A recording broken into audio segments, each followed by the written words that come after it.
While I'm in a sleeper truck for a day, it gives me time to think about something we should consider about Halvor Lines. Have you heard this?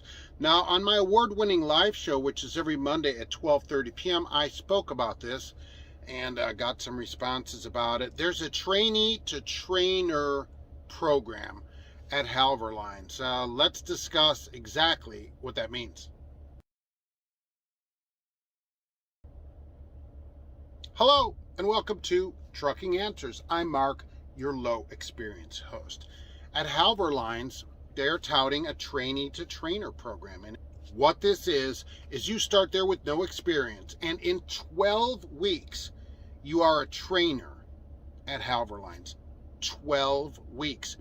And what it says, I love on their website, it talks about coming to Halvor Lines because they use some of the top trainers from the company, the most experienced people. Well, that can't be true unless their top drivers are people with 12 weeks of experience, because at the end of 12 weeks it says, hey, you'll make more money as a trainer and learn skills, and also your support team will still be there to help you through text, phones, chats, everything with your trainer.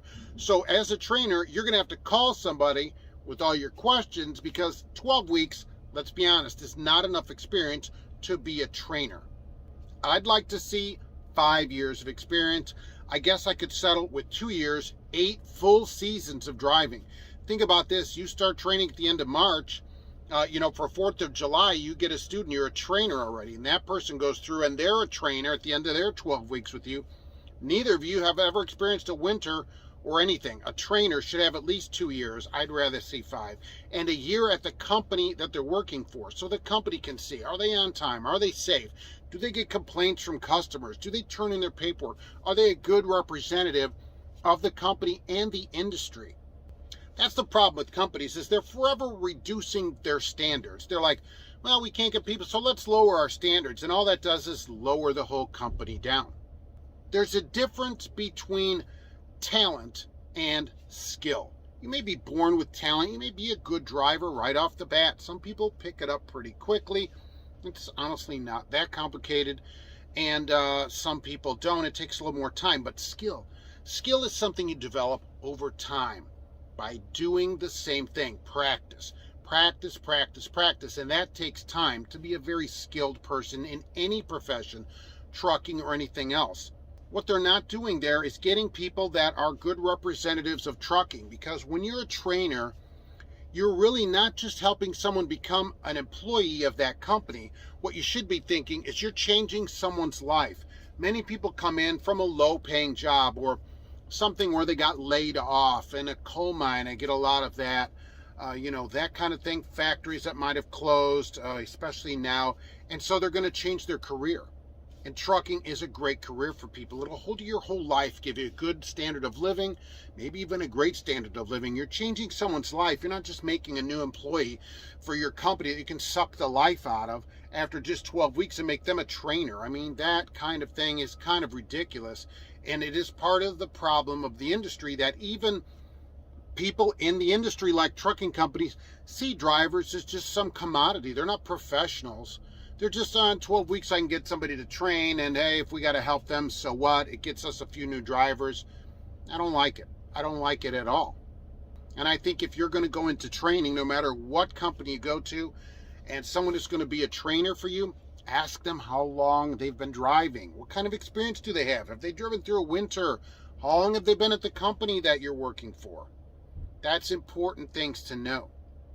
Now, sure, at some point it becomes moot. Does someone with 15 years better than a driver with 14 years? I don't know that you'd be able to flesh that out. But is someone with 5 years of driving experience with a clean record, no tickets or accidents, been all over the country, is that better than someone with 12 weeks of experience where most of that they're in training? Think about that. Another question. You need an important surgery to save your life. You have a choice of 2 doctors. All right. One doctor just finished training 12 weeks ago. He wasn't even a doctor. All right. But today he is, and he's going to do surgery on you. But he says, hey, don't worry. I can text and chat with my trainer. The other doctor comes in and says, I've been doing this 15 years, never lost a patient. I've done hundreds of these operations that we're going to do on you today. I know exactly how to do it. Who do you want to do your surgery? That matters. That kind of thing matters in the industry. And the industry should put more emphasis on people that have experience to become trainers. It matters. So I've dashed an email off to Halvor Lines for more clarification on this. I don't know if I'll hear from them. Maybe, maybe not.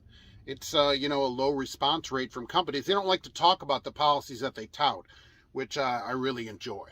So I've got about another 12 minutes here before my load will be ready. So I'm going to head in there and see what's going on. That's why I'm in a sleeper today. One day back in the sleeper, nice and quiet in here today. So we'll do it in here. Thanks for watching, and we'll be back soon with another Trucking Answers.